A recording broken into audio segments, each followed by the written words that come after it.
Hi hello guys, welcome back to Soniyoday diaries. ఈరోజు అయితే మా వెడ్డింగ్ డే. అందుకోసమే మేము బయటకి అయితే వెళ్ళాము. చెన్నైలో ఉన్న ఎక్స్ప్రెస్ అవెన్యూ.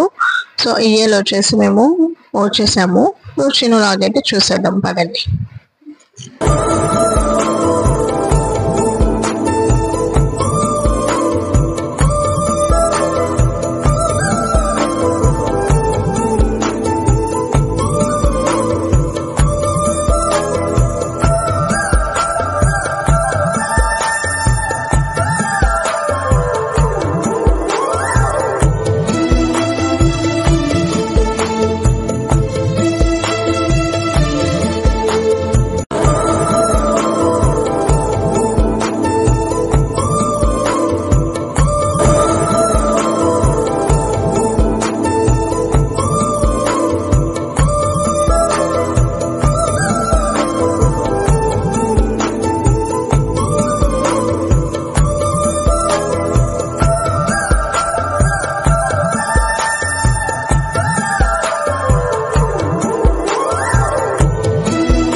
వీడియో మీకు నచ్చినట్లయితే లైక్ చేయండి, షేర్ చేయండి గైస్.